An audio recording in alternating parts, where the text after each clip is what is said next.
Good evening, Bahamas. Coming up tonight on our news. Chief Immigration Officer Kirkland Neely addressing heavy criticism on officers' immigration hunt. State Minister for Legal Affairs Ellsworth Johnson brands Bahamians emotional when it comes to illegal immigration. A former banker facing 93 additional charges related to that BPL fraud investigation. We've got that story straight ahead. Tonight we take you on a tour of Bahamas Power and Light's Blue Hills Power Station.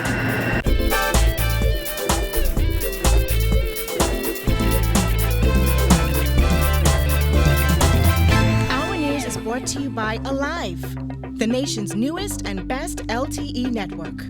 Good to be alive.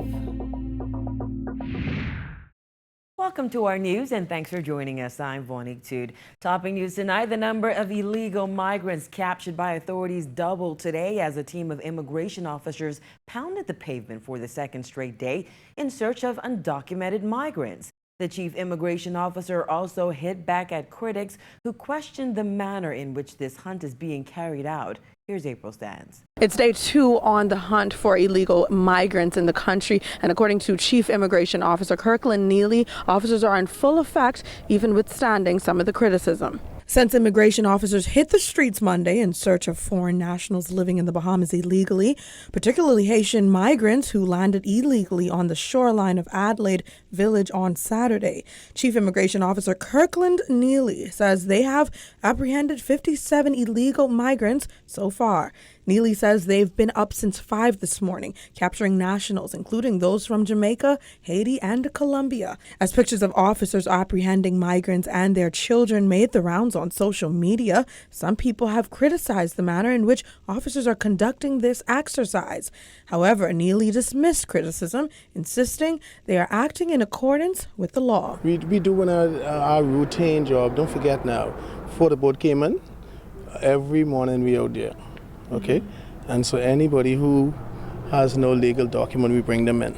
Okay, I want to stress to the public, the rumors what's going on, we need to crush that. Okay, the Immigration Act and law say that everybody who in the country, right, the onus is on them to prove that they are here living and working legally in the country. That's the law. That and the Immigration Act can't change. Okay, and so we need to dispel this thing with immigration or the authority to question and pick up people. That's a bunch of foolishness. One woman of Haitian descent who did not want to give her name said immigration officers are going about it all wrong. She told our news she has witnessed migrants being grabbed and taken out of their homes in an inhumane manner. They're grabbing. Sometimes people going to work, don't even get clean clothes, don't even get eat. They're going over there. It's not fair. It's not really fair. But completely, that's their job. That's their job. Yeah. They're doing their job. But Nalare, he ain't really to write how they do it. This move comes weeks after the Prime Minister, Dr. Hubert Minnis, warned migrants living in the Bahamas illegally to get the proper documentation by the end of this year or to get out. They're charged and a fine for harboring illegals, okay, or both. Okay, so it's important that if you know anywhere any illegals are hiding or whatever, it's important that to give me a call. Everybody should know myself by now, okay? And there's also an offense to employ an illegal, okay?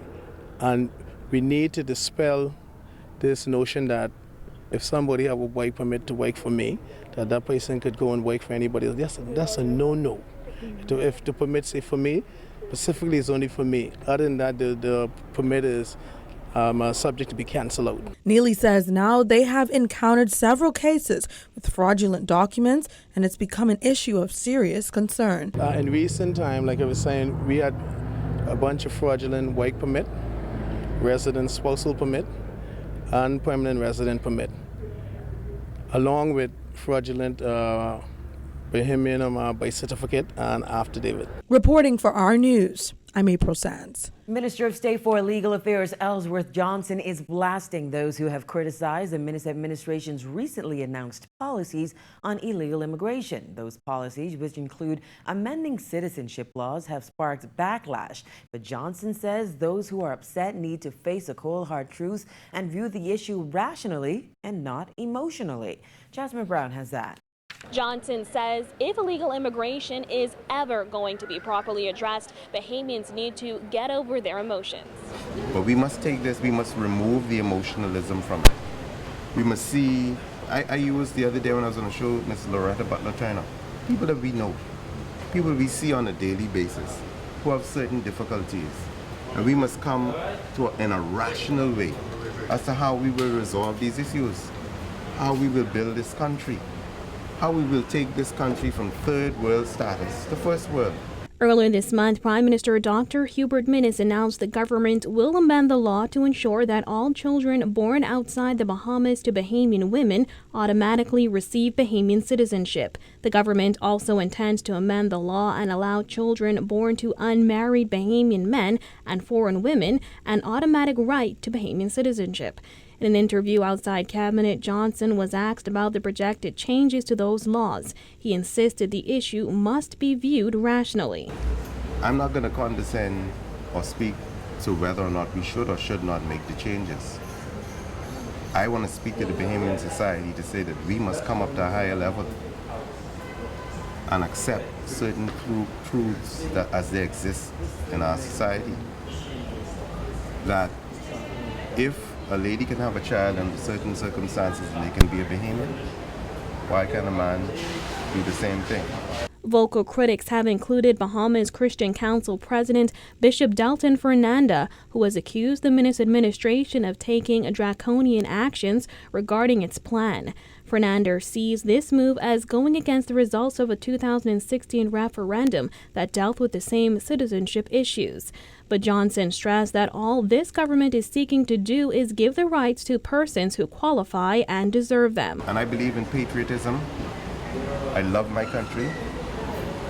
I will die for the sovereignty and the protection of my country. But if there are persons who are here, and after you've put them through the litmus test, if they pass the acid test, and you know in their heart of hearts they're Bahamian, you should swear them in. Now for those imposters, I will have no association. Member of Parliament for Southern Shores Frankie Campbell, who was born to a Haitian mother and a Bahamian father, also weighed in on the issue this morning. Campbell, who has had to defend his citizenship in recent months, did not want to go into detail on the matter. However, he said he is satisfied with the stance taken by the government. By virtue of relationship, I have contact with the Haitian community every day, but not specifically if I go to hail my cousin, I'm going to say, hi cuz, how you doing? We're not going to just jump into an immigration conversation. But I'm satisfied that based on the pronouncements that have been made, based on conversations that have taken place behind closed doors, I'm satisfied that those matters are being addressed in a timely fashion. Reporting for our News, I'm Jasmine Brown. A former banker was back in court today facing 93 additional charges related to fraudulent activities at Bahamas Power and Light. Jared Higgs was at court today and tells us that the accused now faces 140 charges. 34-year-old former banker Reno Bethel was back before a judge today to answer to more charges that he defrauded Bahamas Power and Light out of hundreds of thousands of dollars. Bethel faced a magistrate back on September 5th when he was hit with 47 fraud-related charges. Today, 93 additional charges were added to his pending matters. Topping the list were 18 counts of fraud by false pretenses, alleging that between February and May of 2017, he did obtain nearly $856,000 from Scotiabank's BPL account. Charges 19 and 20 accused the Ottawa, Canada resident of attempted fraud by false pretenses, alleging that he attempted to obtain $109,000 from the same BPL bank account. The following 3 counts were for money laundering. Bethel is accused of converting $26,500 of Bahamian money to American and Canadian currency before transferring the funds to bank accounts in Canada. Those funds, prosecutors say, were the proceeds of his alleged crimes. The conversions and transfers allegedly took place on March 30th and April 7th. Counts 24 to 93 allege that the former banker possessed and uttered 35 forged BPL Scotiabank checks valued at a total of $1,496,005.09 and made payable to several different companies. Bethel pleaded not guilty to all the charges as read by Magistrate Samuel McKinney. Bail was denied and he was remanded to the Bahamas Department of Corrections. Now, Bethel, who was represented by attorneys Wayne Monroe, Rosard Humes, and Alex Morley, will return to court on March 26th and 27th for a trial. Reporting for our news, I'm Jared Higgs. As the company continues to deal with a myriad of issues, members of the media were invited on a tour of Bahamas Power and Light's Blue Hills Power Station today. Col Joaquin was there and tells us more. Here along Blue Hill Road sits a half of Bahamas Power and Light's operation. It's their Blue Hills Power Station that plays a big role in supplying power to the entire island of New Providence. On any given day, if need be, BPL's Blue Hills power plant alone is able to generate power to the entire island.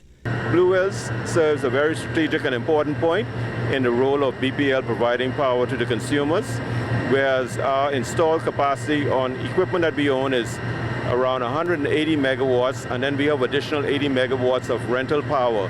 So from that perspective, you can see that we, from the installed capacity, including rental, we exceed the maximum output of the island in any particular day of the year. However, Andrew Darble, BPL's Blue Hills station manager, said despite that, they choose not to supply the whole island from one plant for various reasons.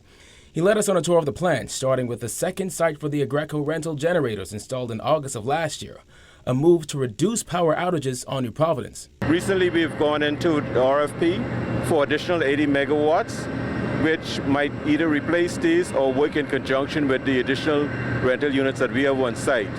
The units is staffed by a joint staff of foreigners as well as Bahamians, and they work hand in hand with the BPL staff in order to provide electricity from this facility. The combination of the rental units at Blue Hills has the ability to supply power to a third of New Providence, according to Darble. In addition to the rental power, there's equipment that's owned and operated by BPL, like this GT unit installed 4 years ago. It's been running successfully since then. It's the latest unit in the fleet of BPL equipment. It is rated for 26 megawatts, and currently it's available for service right now.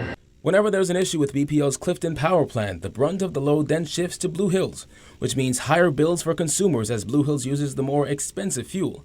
But as we enter the cooler months where demand isn't that high, the plant isn't under as much pressure. We then went into the control room where there is one person stationed each shift. But as for the question everyone wants the answer to, why does electricity constantly go out in some parts of Nassau? That would have to be redirected at the head office. Okay. At this point, I wouldn't be able to comment on that. We couldn't get an answer. The tour was facilitated by the Bahamas Chamber of Commerce, which is expected to make several recommendations following the tour of BPL's Blue Hills and Clifton plants. We have like two of the largest companies in the world vying to come to the Bahamas. But with our energy costs high and our labor costs high, we need to do something to change that. And not that the Chamber can have this magical potion that's going to change everything. But if we see things through different eyes, then there may be some suggestions that we could actually make as to what could possibly be done to reduce energy costs. The next stop on our tour, BPL's Clifton plant on Friday. For our news, I'm Col Joaquin. The Minister of Tourism has popped up on the approval side of the ongoing debate over a salary increase for members of Parliament, saying any additional funds he receives will be used to help his constituents. Giorgio Bain has more. Minister of Tourism Dionisio de Aguilar says he would absolutely support a pay increase for members of Parliament. According to de Aguilar, it's long overdue and every cent that he makes goes towards his constituency. I think it should definitely increase. $538 a week to help 11,000 or 9,000 constituents is just not workable. The Freetown MP says with over 9,000 constituents, the $28,000 paycheck doesn't go far, given the mounting request for assistance from his constituents. De Aguilar says the inability to assist constituents financially often leads to good MPs being voted out. Let's do an analysis of it. So it's $28,000. And I reckon in Freetown, I've got 9,000 constituents. 4,500 are registered. That makes a total of 9,000 constituents. We get $538 a week to tend to the needs of 9,000 constituents. I don't know about my colleagues, but I give every single dollar that I make to my constituency. So my belief is the more you give me, the more I can give to my constituents to help them with back to school, catastrophes. There's always a need, and there's always a compelling need to assist your constituents. Earlier this month, Prime Minister Dr. Hubert Minnis pledged to implement a pay raise for MPs in the next budget. Since then, a firestorm has erupted over the timing of the announcement and the comparison of MP salaries to janitorial salaries. According to the minister, it is never the right time to bring up the discussion of increasing the salary for MPs, but he begs Bahamians to be reasonable. It's never the right time. Never the right time to ask for an increase for a member of parliament. They always say that. You ask 1 month, 10 months from now, 5 months from now, they'll always say it's the wrong time. Yeah, I'm told that we haven't had an increase in 25 years, or members of parliament hadn't had an increase in 25 years. Seems unreasonable to me. I just think that it's never the right time. We should do it. Our constituents are always asking for help. There's always compelling requests for assistance. And, you know, we try to help as much as you want. And the complaint is often, oh, I see my MP, I can't, my MP ain't helping us. So it seems as if the Bahamian people want us to assist them, but they don't want us to provide the financial resources to do so. So it's, you know, you got to be reasonable. Reporting for our News, I'm Georgia Bain. Still to come on our News, the new commissioner to release new crime figures soon, plus more problems at the post office. That's coming up when our News returns.